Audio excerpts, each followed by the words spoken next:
I did not expect to learn this. After 2 decades of dealing directly with millionaires, I started to notice a pattern that no other financial content talks about. They don't obsess over saving, they don't diversify like every financial advisor tells you to, and the most important predictor of their wealth has nothing to do with their financial discipline. So stay with me throughout this video because what I'm about to share completely changed the way I view money and wealth. Hey everyone, I'm Casey. I have 2 decades of experience in financial services. I've had the opportunity to work with and have direct conversations with millionaires and high net worth individuals across different generations and different wealth levels as well. So in this video, I'm going to share about 5 different patterns that I do see emerge as part of my experience dealing with people. So out of these 5 patterns, 2 of them are actually very different from what you've been listening and hearing from other finance content. So let me just get straight into it. So one of the first patterns that I notice is they don't actually diversify their wealth most of the time and their investments. They tend to concentrate instead. So this is quite contrary to what general finance content tells you and what I've been taught as well in finance and financial services. We are told that we should actually diversify our portfolio, to have, let's say, a certain percentage in equities, a certain percentage in real estate, a certain percentage that maybe is in cash or liquid kind of investments. So for example, I have a client who has made their wealth from real estate, and this is quite prevalent in the early days, probably in the 90s, in the 80s, 90s, and before the millennial. And what I notice is from their habits is even today, because they have made their wealth from real estate, they still tend to be quite concentrated in their wealth in real estate. Now, this could be the result of maybe their wealth growing because it is increasing in the capital gains or in the capital appreciation of the properties. But it's not just that. It's not just that the wealth is skewed to that side, but most of their portfolio, their assets, tend to be in the same category where they made money in. For example, the real estate one will want to go back into real estate. There are those who also made their money from their businesses. And that means that they will pour most of their wealth into businesses or a specific business. So if they started growing their wealth in multiple businesses, they will be investing in different businesses like an entrepreneur. But if they were focusing on one class of business, for example, a manufacturing business, they would be concentrated most of their wealth there. It's probably because they were comfortable and they have the expertise in earning their wealth from that category. So it's very common to see them go about that way. So they continue most of their wealth in that concentrated class, whether we like it or not. That is something I observe and I see, which really surprised me actually. But of course, I think from a financial perspective, concentration really only works if you know your asset class very well and the risks associated with it. Because if you don't, then that can be quite dangerous. Blind concentration is probably just gambling without a risk management. So the other pattern I notice across the board is actually that their habits do not really change. So the spending habits tend to stay where they are. For example, if you look at people like Warren Buffett, one of the greatest investors of all time, and you see a lot of people talking about how wants to live frugally, and he drives a beat up car, in a simple house, and eats simply and things like that. I don't know how much of it is true. I don't know him personally, but I can understand this section because a lot of the clients that I dealt with also tend to have this pattern. And I don't think it's that they want to be poor and they want to spend very frugally, but more so that they were comfortable in that position and they didn't feel a need to increase their lifestyle. No, I'm not saying that they don't spend on luxuries. I have clients who spend on luxuries and people in the category, they eat well. Some of them do buy cars, some of them do buy assets and houses, but it's not something that they really shift so much. You tend to see in people who suddenly inherited wealth. And that is the difference, people who didn't really earn that wealth, or they win a lottery, for example. And you see this very prevalent. People who win lotteries statistically show that they lose their money very quickly.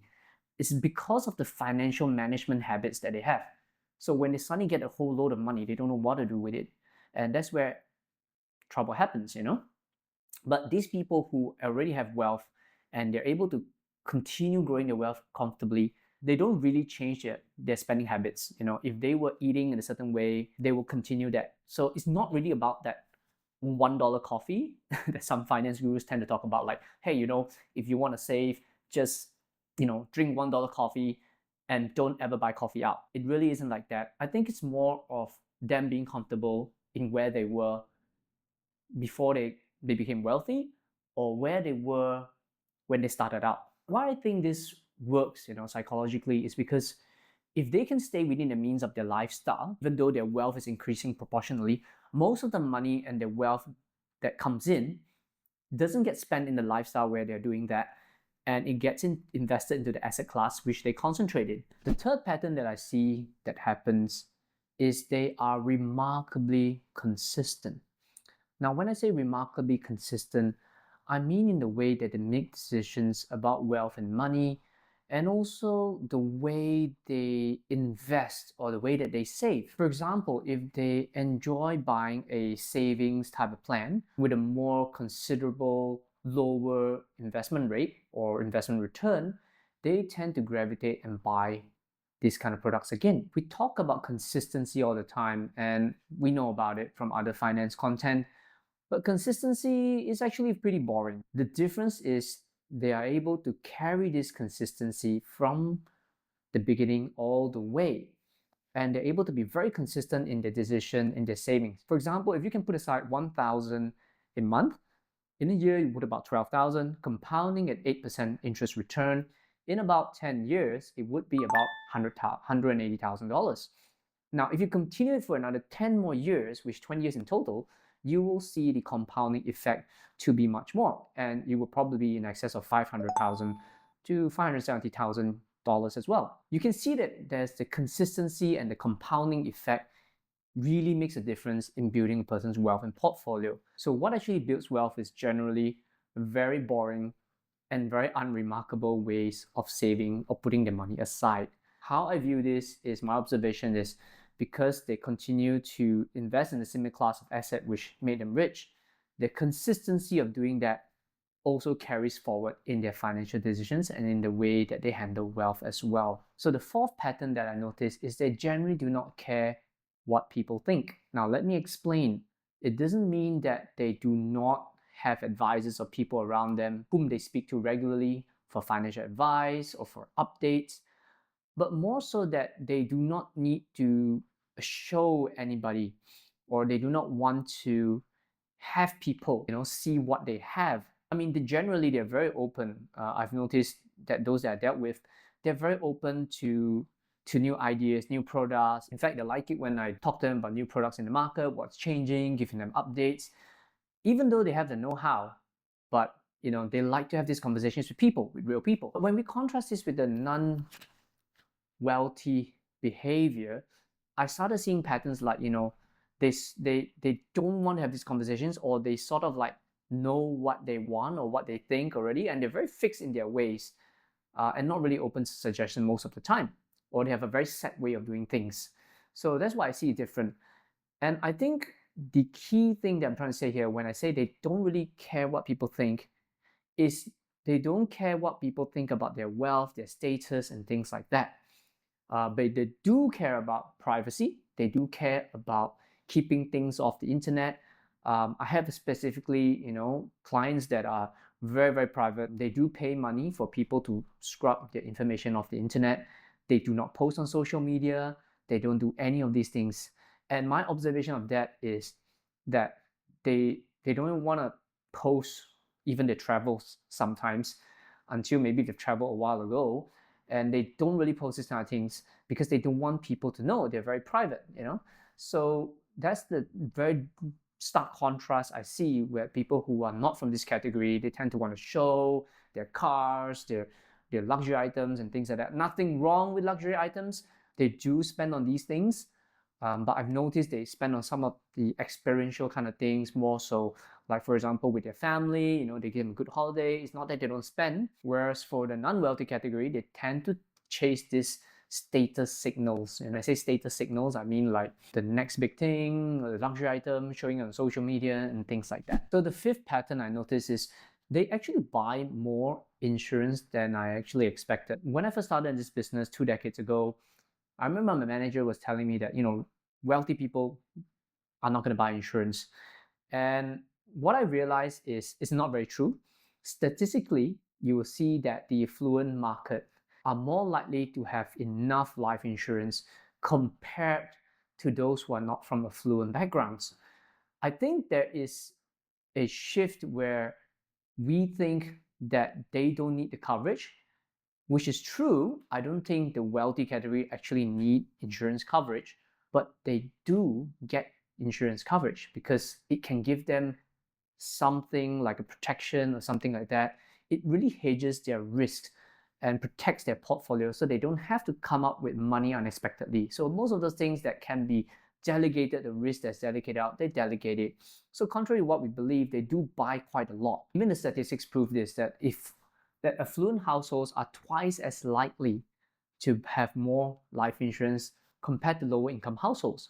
So they just show that the priority of going to such products to cover their bases or to cover their needs. So I have one millionaire client who spoke to me and shared with me honestly, when they buy a protection product like that, they told me, hey, look, Casey, as long as I get, as good as bonds and fixed deposits kind of return 5%, as long as you can give me that, I'm happy with the product. Contrary to popular belief, we always think that they want to have the very highest returns and things like that. They think about buying term and investing the rest, right? Theoretically, but psychologically, much harder to execute. So what I observe is those who have money, who are wealthy, who have dealt with me, and I had the opportunity to work with them, they do buy these kind of products, but they're not looking for the crazy returns. I suppose it's one of those where they just put aside 10% of the income or things like that, or a certain amount where they can stash aside, sort of like a contingency backup plan. As long as it returns reasonably, at least inflation level kind of thing, they're happy with it. So remember at the beginning of the video when I shared that the most critical ingredient to predict financial success is not financial discipline.